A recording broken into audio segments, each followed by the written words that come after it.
Perguntar. Até o final do mandato do Bolsonaro, o Paulo Guedes, ele vai privatizar alguma coisa? Não vai. Não vai porque se ele quisesse... Vamos lá. No Brasil, a história brasileira mostra que quando o presidente da República quer fazer alguma coisa, ele aproveita o momento que ele é mais poderoso. Quando o presidente da República é mais poderoso? No primeiro ano de mandato. Que é quando ele acabou de sair fortalecido da urna, o Congresso está desorganizado. São abertos os dados de votação de deputados. Olha o mapa, como é que tá o mapa ideológico de votação dos deputados? Tá uma confusão logo depois das eleições. Por quê? Porque as esquerdas estão desmobilizadas, desorganizadas, o PT tá destruído e etc e tal. Muita gente de esquerda até votando com o governo porque tá meio perdido, ainda não sabe pra que lado vai. Então, primeiro ano de mandato, quando é que o Collor meteu a mão na poupança? Primeiro ano de mandato. Quando é que o Itamar foi fazer plano real? Primeiro ano de mandato. Quando é que o Lula foi fazer a reforma da Previdência? Primeiro ano de mandato. Quando é que o Temer foi fazer PEC do teto? Primeiro ano de mandato. Então... todas as grandes medidas positivas ou negativas, o cara toma no primeiro ano de mandato quando ele tem mais força. E eles não privatizaram absolutamente nada. E aí, uma das respostas, né, do gado bolsonarista é de que, não, mas precisa de autorização do Congresso Nacional. Errado. O Congresso Nacional já deu autorização no governo Fernando Henrique, em que ele afirmou o seguinte: qualquer empresa estatal que não seja a Caixa, o Banco do Brasil... ou que trate de monopólio da União. O que é monopólio da União? Basicamente, petróleo e exploração de minérios, de riquezas que são da União, que está no subsolo. Todo o resto, né, empresa de Dataprev, dados previdenciários, pode privatizar. Empresa de trem, pode privatizar. Empresa de comunicação, a EBC... em vez dele, ele sempre chamava de TV Lula, né? Agora que ele ganhou, tem um cara que é comentarista dele, tá contratando novela da Record, que é aliada dele, né? Agora que não é mais TV Lula, né? Agora ele só dá entrevista pra Agência Brasil e não sei o que é propaganda oficial dele. Então, a maior parte, centenas de empresas estatais ele poderia ter privatizado por decreto. E mais do que isso, não só ele não privatizou, como ele criou a empresa estatal. Ele criou a Nave Brasil, que é uma empresa de navegação aérea, porque ele dizia, olha, eu tô fazendo essa empresa de navegação aérea porque eu vou privatizar a Infraero. Infraero não foi privatizada. Agora a gente tá com duas empresas que fazem a mesma coisa, estatais e dando custo. Ele ainda mentiu, falou, a Nave Brasil não vai usar um centavo a mais. Tá usando, já foi aprovado no último orçamento. Né? E aí, na medida provisória da Eletrobras, junto com a privatização da Eletrobras, que ele fez? Olha, eu tô privatizando a Eletrobras, mas sabe o incentivo que a Dilma criou ali no seu governo para subsídio cruzado, que é quando eu pago o seu privilégio na minha conta de luz, que a Dilma criou do Proinfra, eu vou estar prolongando aí por mais 10 anos.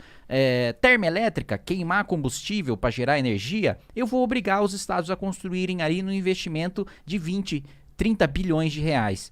Né? Ao mesmo tempo, vou dar um adicionalzinho aqui na sua conta de luz, que vai ficar uns 300, 400 bilhões de reais na conta da Fiesp. E aí, nas contas da Fiesp, né? Não no bolso da Fiesp, no bolso de todos nós.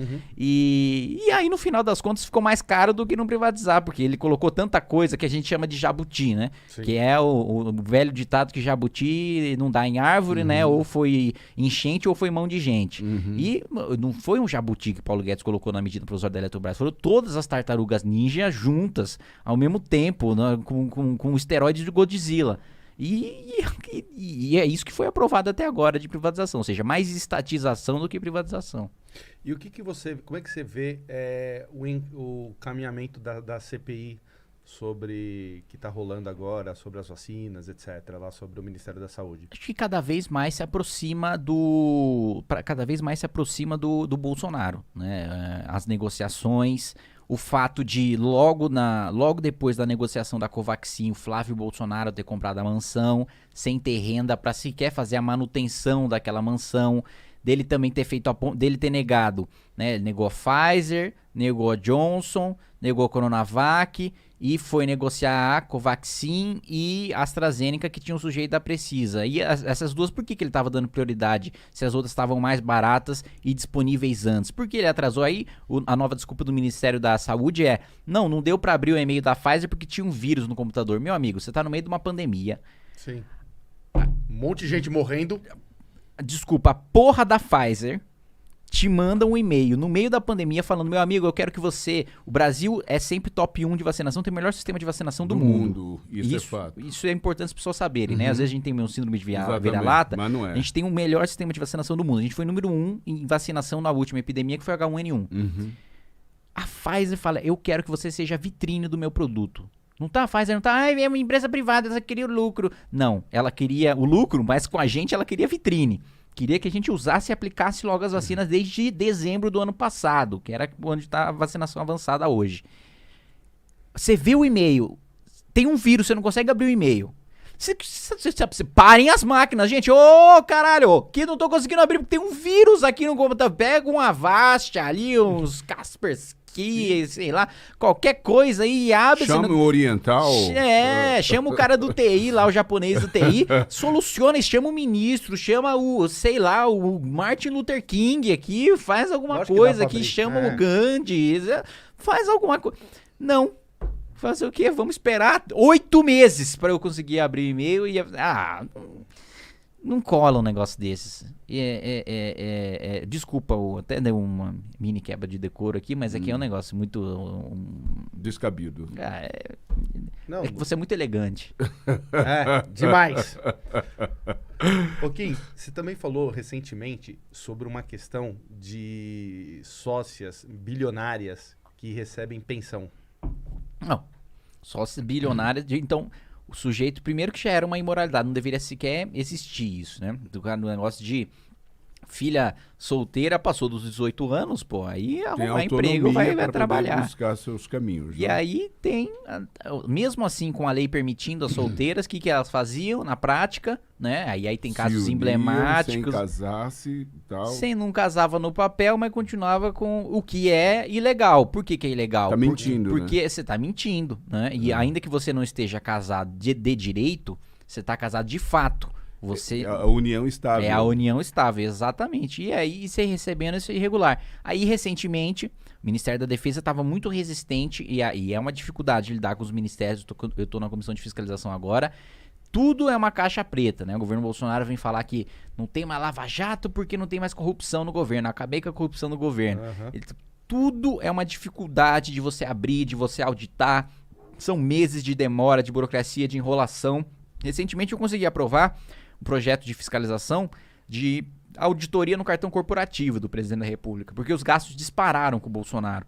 E aí eu fui falar, por que disparou? Né? O Bolsonaro deu como justificativa, ali num dos primeiros anos de mandato, falar que é porque a família dele era maior do que a do Temer, da Dilma, e por isso ele gastava mais com o cartão corporativo. Mas peraí, a família toda dele é de parlamentar. Que gasto é esse que ele tá tendo? Um é vereador, o outro é senador da República, o outro é deputado. Que cara de pau é essa de dizer que o gasto do cartão corporativo aumentou porque sua família é maior? Então, aprovou uma auditoria nisso, mas foi uma dificuldade. Ele não quer mostrar. O Tribunal de Contas já mandou ele abrir os gastos, não abriu. Supremo mandou ele abrir os gastos, não abriu. Então, o último recurso ali foi a Câmara dos Deputados pra gente aprovar essa fiscalização. Muito bem. Então, até esqueci porque que a gente chegou nesse assunto. Ele tá falando da pensão milionária.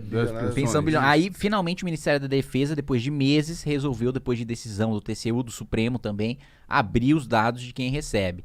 E por que ele estava tão resistente? Porque tem, como eu disse, como você colocou, sócias, né, de empresas bilionárias, né, de empresa milionária, de empresa bilionária recebendo pensão como se fosse dependente de militar.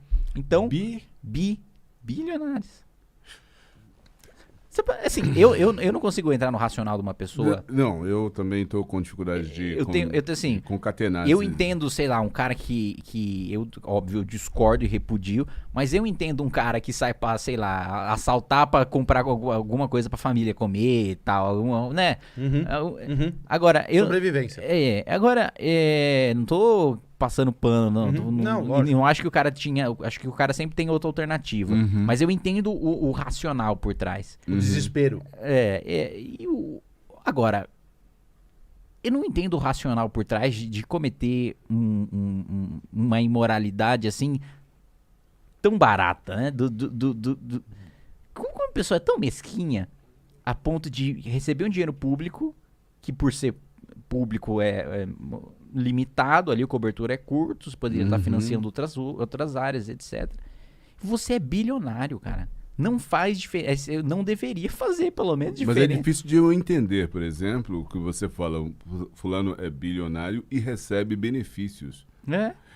Realmente eu não consigo. Eu tenho dificuldade de conseguir concatenar as minhas ideias em relação a esse tipo de desvio. Sabe